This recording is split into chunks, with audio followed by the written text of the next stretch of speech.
Toyota Rav4 2013. This is an XLE model, but probably doesn't matter. This video is about how to change the air filter, the cabin air filter. The old one, it looks like this. So we assume that it's not dirty because it's dirty. So you see it has a lot of junk in it, a lot of debris. And when my wife went with a car at Toyota, they said, yeah, you need to change the cabin air filter. We always use their services, and but in this case I thought $70 to change an air filter is kind of outrageous. And I look at this and I thought, okay, it's kind of dirty. I didn't know that some of the filter has charcoal, some sort of a carbon material to absorb some odors and stuff. But how long that material lasts? Maybe not long.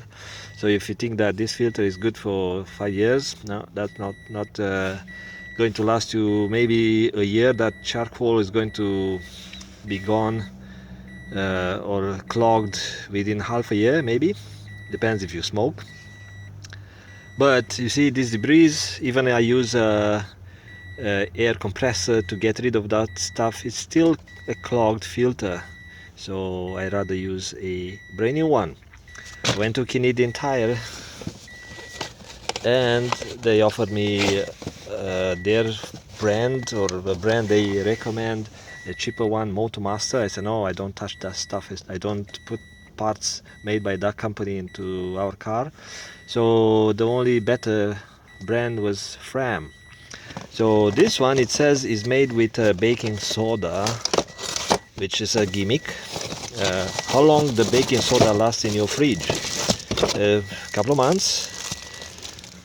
So in the fridge there is no airflow that makes air particles to get stuck into the baking soda. So this one, if it has any powder in it, I can tell you it will not last you more than a couple of months. So the baking soda, once it's gone, is just some inert material. So the purpose of the video is to show you that you need to follow the airflow arrows here. It might be a longer video. So when I took that one, the old one out, it showed me the airflow like that, right? So how you know the airflow on your car, right? So this one doesn't suggest that the airflow is this way. It just suggests that you are supposed to set it this way, upwards, but doesn't mean the airflow goes from the bottom up.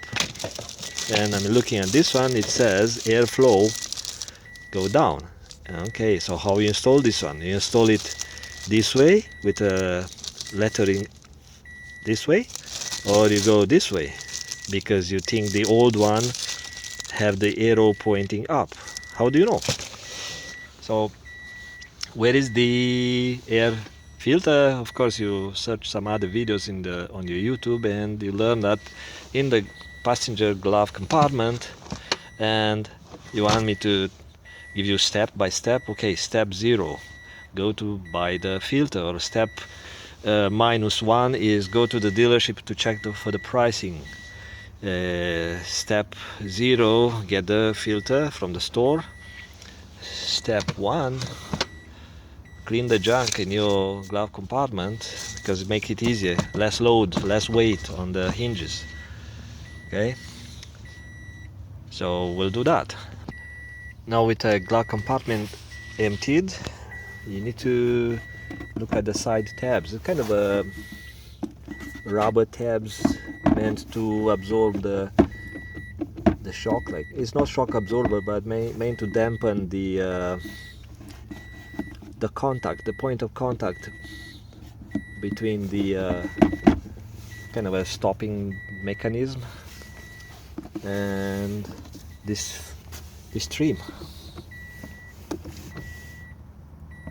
And some people suggest that you need to use some sort of a bottle or something to prevent this one falling when you are going to open this one to access the filter, which is behind this compartment.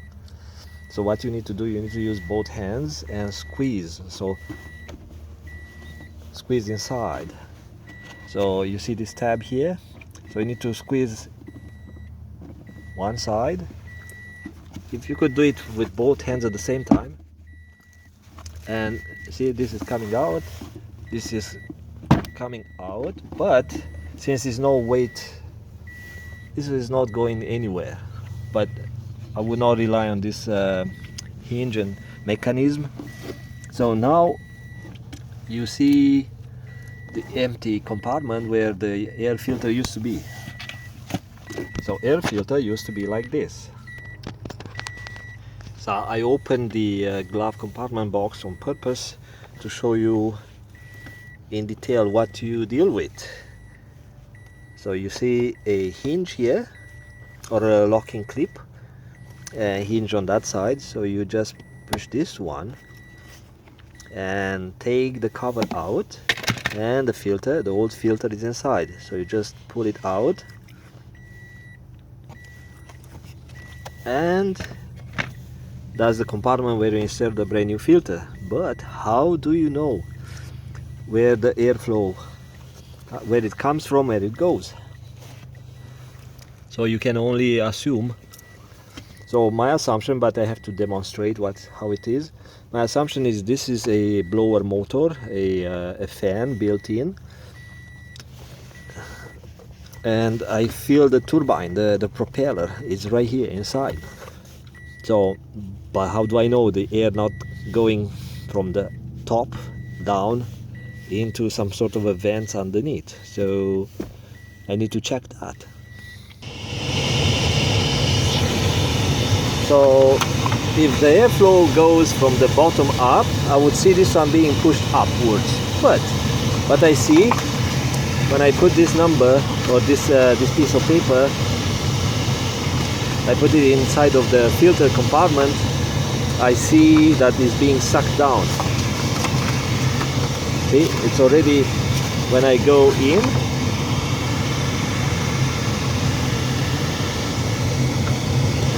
see, it's being sucked down. So now you don't have to do this experiment, I do it for you. It tells you the airflow goes from the top down. And that's why the new filter has the letters that way. I'll show you in a bit. So you see the letters here, and it says airflow. Airflow comes from the top. So if you're tempted to install the filter according to the arrow on the old one, probably you don't do it right. So airflow is not going up, it's coming from the top down. So it's important to install it correctly. And in this case, if I look at the cells, the wavy cells are made or are arranged in a way that the air goes here and the stuff gets trapped in here.